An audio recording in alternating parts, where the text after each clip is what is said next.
The Garden City movement is a method of urban planning in which self-contained communities are surrounded by greenbelts, containing proportionate areas of residences, industry, and agriculture. The idea was initiated in 1898 by Ebenezer Howard in the United Kingdom and aims to capture the primary benefits of a countryside environment and a city environment while avoiding the disadvantages presented by both.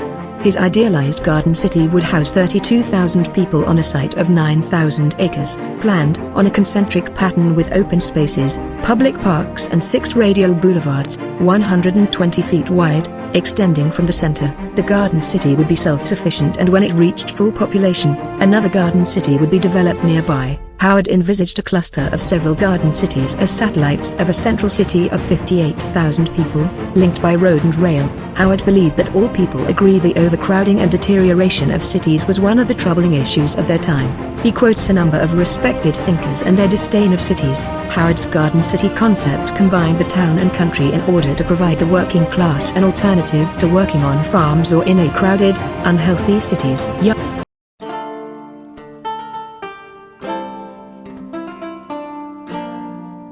El Salvador officially adopts Bitcoin as legal tender. NewYorkPost.com. Option of Bitcoin as a legal tender officially kicked off Tuesday, and the country announced the purchase of $26 million worth of the cryptocurrency ahead of the rollout. A woman buys in a store that accepts Bitcoins in El Zonte, La Libertad. El Salvador's adoption of Bitcoin as a legal tender officially kicked off Tuesday, and the country announced the purchase of $26 million worth of the cryptocurrency ahead of the rollout. President Nayib Bukele announced the purchase of 400 Bitcoin worth around $20.9 million in a series of tweets late Monday, marking the country's first step toward a broader rollout planned months ago. Our brokers will be buying a lot more as the deadline approaches, he added, along with Bitcoin Day. The small and impoverished Central American nation's legislative body approved the so-called Bitcoin law, which makes the digital currency the nation's official legal tender, along with the US dollar, in early June. Bukele, who has passionately touted Bitcoin on social media and in public speeches, quickly signed the bill into law, establishing the September 7 rollout date and making El Salvador the first country in the world to adopt Bitcoin as legal currency. The country's purchase of Bitcoin on Monday also makes it the first to have officially put Bitcoin on its balance sheet and hold it in its reserves. El Salvador just bought 200 new coins. We now hold 400 #Bitcoin #Bitcoin Day. Billionaire entrepreneur Marc Lore wants to build nation's first woke city. New York Post. Telosa plans for $400 billion new city in the U.S. desert unveiled. Mercury News. Bjarke ingels teams up with American billionaire to plan utopian city of the future. Designboom. Former Walmart exec unveils plans for futuristic $400 billion city. Telosa. Everything Lubbock. Plans for US $400 billion new city in the American desert unveiled. CTV News. Billionaire unveils plans to build the city of Telosa, a sustainable and futuristic society. Green Matters. Telosa is the sustainable, fair and car-free city of tomorrow imagined by a billionaire. AutoEvolution.com.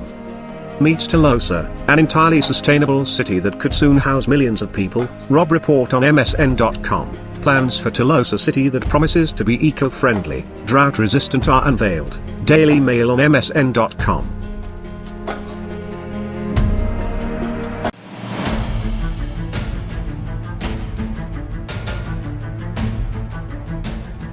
How companies turn your data into money. Data privacy practices. Following an investigation by the New York Times, the newspaper has disclosed fresh details about ways the social network shared access to users' data with other tech firms, including Amazon, Apple, Microsoft, Netflix, Spotify and Yandex. In some cases, the other companies have said they were not even aware they had special access. Facebook has defended its behavior. It said it never gave others access to personal data without people's permission and had seen no evidence that the data had been misused. However, it has acknowledged again that it should have prevented third parties being able to tap into users' data, after publicly announcing that it had ended the privilege for security reasons. Examples given by the NYT include allowing others' products the ability to read users' private messages and to see the names, contact details and activities of their friends. They may not be letting people take it away by the bucket load, but they do reward companies with access to data that others are denied. if they place a high value on a business they do together. This is just another form of selling. In total, it said the social network had special arrangements with more than 150 companies to share its members' personal data. Most of these, it said, were other tech firms, but the list also included online retailers, car makers and media organizations, including the NYT itself, among others. Of the examples given, it reported, Microsoft's Bing search engine was able to see the names of virtually all Facebook users' friends without those friends' consent in order to personalize the results it showed. The music streaming service Pandora and film review platform Rotten Tomatoes also had access to friends' information in order to customize their results. Apple devices could access the contact numbers and calendar entries of users even if they had disabled all sharing in their Facebook settings. Moreover, it said Apple's devices did not need to alert users to the fact they were seeking data from Facebook. Netflix, Spotify and the Royal Bank of Canada were able to read, write and delete users' private messages and see all participants on a chat thread. Russian search provider Yandex was allowed to index users' identities from public pages and posts to improve its search results after Facebook stopped other applicants from continuing the activity. Yahoo could view live feeds of friends' posts. Sony, Microsoft and Amazon could access members' email addresses via their friends. BlackBerry and Huawei were among companies that could pull Facebook's data to power their own social media apps. Facebook has long maintained that it does not sell its users' data, but the NYT said that one of the arrangements it struck was to get contact lists from Amazon, Yahoo and Huawei, which it used to run its own People You May Know for